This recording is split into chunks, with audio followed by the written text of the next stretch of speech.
بسم اللہ الرحمن الرحیم الحمد للہ رب العالمین والعاقبۃ للمتقین والصلاة والسلام علی سید الانبیاء والمرسلین وعلی آلہ واصحابہ اجمعین، اما بعد۔ ناظرین و سامعین، السلام علیکم ورحمۃ اللہ تعالی وبرکاتہ۔ فوائد الفواد، ملفوظات و تعلیمات سلطان المشائخ خواجہ نظام الدین اولیاء محبوب الہی کو پڑھنے کی سعادت ہم حاصل کر رہے ہیں۔ آج ہم چوتھی جلد سے 5ویں مجلس پڑھنے کی سعادت حاصل کریں گے۔ حضرت خواجہ امیر حسن اعلیٰ سرجزی رحمۃ اللہ تعالی علیہ فرماتے ہیں، اسی سال ماہ مبارک ربیع الاول کی 17ویں تاریخ منگل کو دستبوسی کی سعادت تک رسائی ہوئی۔ حاضرین میں سے ایک شخص نے عرس کے معنی پوچھے۔ حاضرین میں سے ایک شخص نے عرس کا کیا معنی ہے پوچھا۔ فرمایا، عرس عروسی شادی کرنے کو کہتے ہیں۔ اس کے علاوہ عرس کے معنی رات کو قافلے کے پڑاؤ کرنے کے بھی ہیں، رات میں قافلے کے پڑاؤ کرنے کو بھی ہیں۔ پھر مشائخ کی بزرگی اور ان کے صدق اور باطن کی نگہداشت اور طلب حق کا ذکر نکلا۔ مشائخ کی بزرگی، ان کا صدق اور باطن پر ان کی نگاہ رکھنا اور طلب حق کا ذکر نکلا۔ اس موقع پر یہ حکایت بیان فرمائی کہ ایک دفعہ حضرت شیخ نجیب الدین متوکل رحمۃ اللہ تعالی علیہ نے حضرت شیخ فرید الدین شیخ الاسلام فرید الدین قدس اللہ سرہ العزیز سے سوال کیا کہ لوگ یہ کہتے ہیں کہ جب آپ نماز ادا کرتے ہیں اور اس کے بعد کہتے ہیں یا رب، تو یہ آواز سنتے ہی لبیک عبدی، میرے بندے میں موجود ہوں؟ فرمایا نہیں۔ اس کے بعد فرمایا ارجاف مقدمۃ الکونی، افواہیں کسی واقعے کا پیش خیمہ ہوتی ہیں۔ اس کے بعد شیخ نجیب الدین متوکل نے سوال کیا، یہ بھی کہتے ہیں کہ حضرت خضر علیہ السلام آپ کے پاس آتے جاتے ہیں؟ فرمایا کہ نہیں۔ بابا فرید سے پوچھا گیا کہ آپ جو ہے نماز کے بعد جب نماز ادا کرتے ہیں، اس کے بعد کہتے ہیں یا رب، تو یہ آواز آتی ہے لبیک یا عبدی، کیا صحیح ہے؟ فرمایا نہیں۔ لوگ کہتے ہیں کہ آپ کے پاس حضرت خضر آتے ہیں، آیا جایا کرتے ہیں، آپ نے فرمایا نہیں۔ اس کے بعد شیخ نجیب الدین نے کہا، یہ بھی کہا جاتا ہے کہ مردان غیب آپ کے پاس آمد و رفت رہتے ہیں۔ اس بات کی بھی حضرت نے تردید نہیں فرمائی، بس یہ کہا کہ ہو سکتا ہے کہ تم بھی ابدالوں میں سے ہو، تم بھی ابدالوں میں سے ہو۔ اس کے بعد شیخ نجیب الدین نے پوچھا کہ آپ کے پاس مردان غیب آتے ہیں؟ تو اس کے جواب میں آپ نے تردید نہیں فرمائی، بس یہ کہا کہ ہو سکتا ہے تم بھی ایک ابدالوں میں سے ہو۔ یہاں سے حضرت شیخ فرید الدین نور اللہ مرقدہ کی بزرگی اور ان کی والدہ ماجدہ علیہم الرحمت والرضوان کی بزرگی کا ذکر نکلا۔ فرمایا، ماں باپ کی صلاحیت کا اولاد پر بڑا اثر پڑتا ہے، ماں باپ کی صلاحیت کا اولاد پر بڑا اثر پڑتا ہے۔ اس کے بعد فرمایا کہ شیخ کبیر کی والدہ بہت بزرگ تھی، چنانچہ ایک دفعہ چور ان کے گھر میں آیا، سب سو رہے تھے، بس والدہ شیخ کی والدہ بیدار اور مشغول بحق تھی۔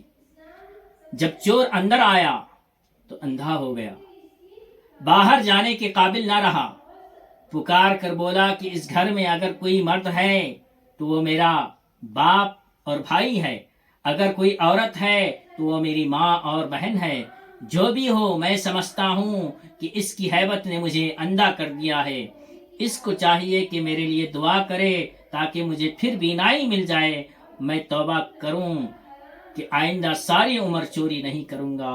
شیخ کی والدہ نے دعا فرمائی اور اس کی بینائی، اس کی آنکھیں واپس آ گئیں اور وہ چلا گیا۔ جب دن نکلا تو شیخ کی والدہ نے یہ واقعہ کسی کو نہیں بتایا۔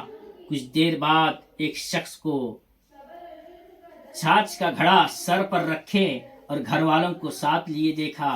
اس سے پوچھا گیا تو کون ہے؟ بولا کہ میں رات کو اس گھر میں چوری کرنے آیا تھا۔ ایک بزرگ خاتون یہاں بیدار تھی، میں ان کی ہیبت سے اندھا ہو گیا، پھر انہوں نے میرے لیے دعا فرمائی اور مجھے دوبارہ آنکھیں مل گئی۔ میں نے عہد کیا تھا کہ اگر میری آنکھیں واپس آ گئی تو میں چوری سے توبہ کر لوں گا۔ اب میں خود بھی آیا ہوں اور گھر والوں کو بھی لایا ہوں کہ مسلمان ہو جائیں اور چوری سے پوری توبہ کر لوں۔ سبحان اللہ۔ الغرض ان خاتون کی برکت سے سب مسلمان ہو گئے اور چوری سے توبہ کر لی۔ الحمدللہ رب العالمین۔ گناہگار لوگ اولیاء کے گھر آتے ہیں، چوری کرنے کے لیے آتا ہے تو توبہ کر کے واپس چلا جاتا ہے۔ کتنی بڑی کرامت حضرت بابا فرید کی والدہ کہ یہاں آیا چور، سب لوگ سو رہے تھے، وہ ایک جاگ رہی تھی، چور گھسا اندھا ہو گیا، پھر دعا کی درخواست کی، چوری نہ کرنے کا مکمل ارادہ کیا، پھر ان کی دعا کی برکت سے آنکھ آ گئی، گھر چلا گیا، واپس اپنی پوری فیملی کے ساتھ حضرت کی والدہ کی خدمت میں پہنچ کر مسلمان ہو گیا۔ تبلیغ اس طرح کی ہوتی ہے۔ دین کو ایسے دلوں میں رسا بسایا جاتا ہے، کفر کا اندھیرا دلوں سے اس طرح مٹھایا جاتا ہے۔ سبحان اللہ۔ اور ویسی والدہ تھی، تبھی تو بابا فرید جیسے بیٹے ان کی گود میں پلے۔ سبحان اللہ۔ اس کے بعد شیخ کی والدہ کی بزرگی کے بارے میں حکایت بیان فرمائی۔ جس زمانے میں شیخ الاسلام فرید الدین قدس اللہ سرہ العزیز اجودن میں رہائش اختیار کی تو شیخ نجیب الدین بابا صاحب کے چھوٹے بھائی کو بھیجا کہ وہ والدہ کو وہاں سے جہاں وہ مقیم تھی لے آئیں۔ شیخ نجیب الدین گئے اور والدہ کو اس مقام سے جہاں وہ مقیم تھی لے کر روانہ ہوئے۔ راستے میں ایک درخت کے نیچے اترے اور پانی کی ضرورت ہوئی تو شیخ نجیب الدین پانی کی تلاش میں نکلے۔ جب واپس آئے تو والدہ کو نہ دیکھا، بڑے حیران ہوئے، دائیں بائیں دیکھا، بہت ڈھونڈا، لیکن والدہ کا پتہ نشان کہیں نہیں پایا۔ ہار تھک کر شیخ کبیر قدس اللہ سرہ العزیز بابا صاحب کی خدمت میں آئے، سارا قصہ سنایا۔ شیخ نے فرمایا کھانا تیار کیا جائے اور صدقے کا جو حکم آیا ہے وہ دیا جائے۔ اس کے ایک عرصے کے بعد شیخ نجیب الدین رحمۃ اللہ تعالی علیہ کا اس علاقے میں پھر گزر ہوا۔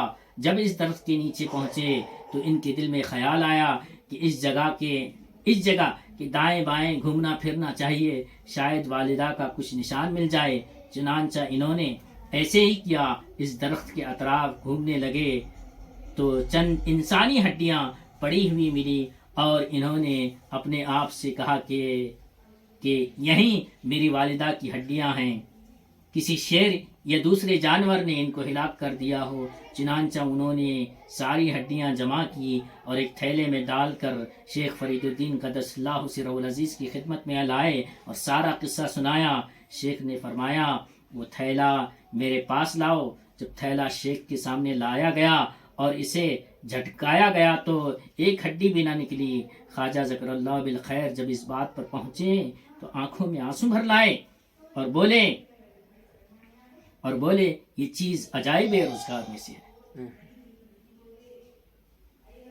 دیکھیں کیسے کتنی اللہ اللہ اللہ اللہ والوں کی باتیں بڑی نرالی ہیں۔ ان جیسا کوئی یقیناً عجائب روزگاروں میں سی بات ہے۔ پھر مردان غیب کا ذکر نکلا۔ خواجہ ذکر اللہ بالخیر نے فرمایا کہ ابتدا میں کبھی کبھی میرے دل میں مردان غیب سے ملاقات اور ہم نشینی کا خیال آتا۔ ابتدا میں شروع کے زمانے میں اپنے فرماتے ہیں مردان غیب سے ملنا، ان کے ساتھ بیٹھنے کا خیال آتا، پھر خود ہی خیال آتا کہ یہ کیسی تمنا ہے، کسی بہتر کام کے پیچھے پڑنا چاہیے، اس ضمن میں شیخ قطب الدین بختیار کاکی رحمۃ اللہ تعالی علیہ کی حکایت بیان فرمائے۔ ابتدائی زمانے میں جب کہ وہ اوش میں تھے، شہر کے کنارے ایک ویران مسجد تھی، اور اس مسجد کا ایک مینارہ تھا جس کو 7 مینارہ کہتے تھے۔ مینارہ ایک ہی تھا لیکن کہلاتا تھا 7 مینارہ تھا۔ حضرت کو شاید ایک دعا پہنچی تھی جو اس دعا کو اس مینارے کے اوپر پڑھے اس کی حضرت خضر سے ملاقات ہو جائے۔ یہ دعا بھی اگرچہ کہ ایک ہی دعا تھی لیکن اس کو بھی 7 دعا کہتے تھے۔ 2 رکعت بھی بیان کی جاتی ہیں۔ جو یہ 2 رکعتیں اس مسجد میں پڑھے وہ حضرت خضر علیہ السلام کو دیکھ لے۔ الغرض شیخ قطب الدین قدس اللہ سرہ العزیز کو اشتیاق ہوا کہ حضرت خضر کو دیکھیں، خضر علیہ السلام سے ملاقات کریں۔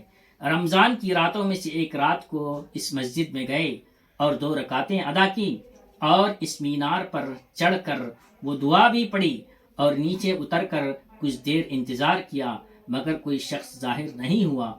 کچھ نا امید سے ہو کر مسجد سے باہر آئے۔ جیسے ہی مسجد کے باہر قدم رکھا ایک شخص کو کھڑے دیکھا۔ اس شخص نے شیخ قطب الدین کو آواز دی اور کہا کہ اس ناوقت تم یہاں کیا کر رہے ہو؟ شیخ نے فرمایا کہ میں یہاں حضرت خضر سے ملاقات کی غرض سے حاضر ہوا تھا۔ 2 رکعت نماز بھی ادا کی اور جو دعا آئی ہے وہ بھی پڑھی، مگر یہ دولت حاصل نہ ہوئی۔ اب واپس گھر جاتا ہوں۔ وہ شخص بولا کہ خضر کا کیا کرو گے؟ خضر علیہ السلام کا کیا کرو گے؟ وہ تو خود تمہاری طرح مارا پھرتا ہے، اس کے دیکھنے سے کیا ہوگا؟ اس درمیان اس نے پوچھا کیا دنیا کی خواہش ہے؟ شیخ نے کہا نہیں۔ بولا کیا کچھ رقم قرضے کی ادا کرنی ہے؟ شیخ نے جواب دیا نہیں۔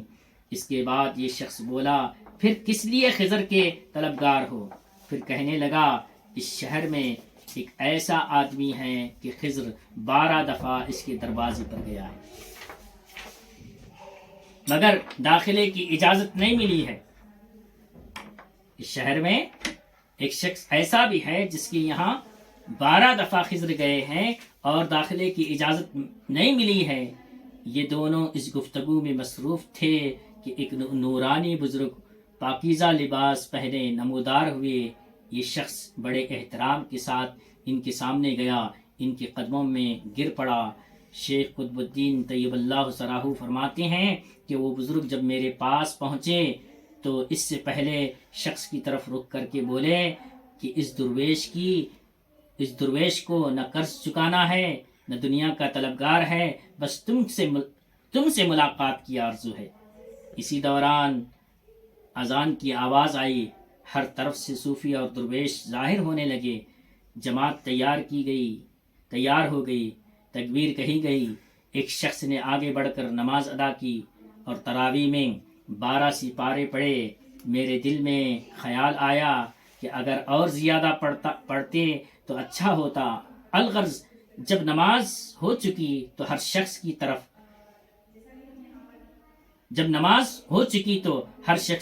طرف چل دیا۔ شیخ کہتے ہیں کہ میں بھی اپنے گھر آیا۔ جب دوسری رات ہوئی تو اور سویرے سے وضو کیا، اس مسجد میں گیا، صبح تک وہاں رہا مگر کوئی مخلوق ظاہر نہ ہوئی۔ سبحان اللہ۔ یہ حضرت قطب الدین بختیار کاکی رحمۃ اللہ تعالی علیہ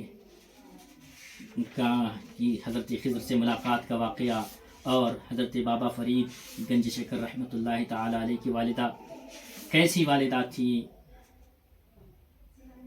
والدہ تھی کہ اتنی بابرکت کہ ان کے گھر چور آیا، گناہگار آیا، نیکوکار بن کر واپس آیا۔ کافر تھا، کافر بن کر ان کے گھر آتا تو ان کے گھر سے نکلتے ہی وہ مسلمان ہو کر نکلتا۔ یہ اولیاء اللہ کا گھر، ان کی برکتیں ایسی ہوا کرتی ہیں۔ حضرت بابا فرید قطب الدین بختیار کاکی کی یہ کرامات ہمیں پڑھنے سننے کو ملی، تو ہم دعا کرتے ہیں کہ اللہ تبارک و تعالی ہمیں ہمارے خواجگان چشت کے مشائخ کرام کے نقش قدم پہ چلنے کی توفیق عطا فرمائے. ان کی زندگیوں کے اہم حصوں کا صدقہ اللہ تبارک و تعالی ہماری زندگیوں میں عطا کرے, ہمیں نیک بنائے, اور اللہ تبارک و تعالی ہمیں خواجگان کی غلامی میں قبول فرمائے. ان ملفوظات کو سمجھانے والا, انہیں دنیا میں پھیلانے والا بنائے. جو کچھ ہمارے سننے پڑھنے میں غلطیاں ہوئیں, اللہ اپنے حبیب علیہ الصلوۃ والسلام کے صدقے ہماری غلطیوں کو معاف فرمائے. وآخر دعوانا الحمدللہ رب العالمین.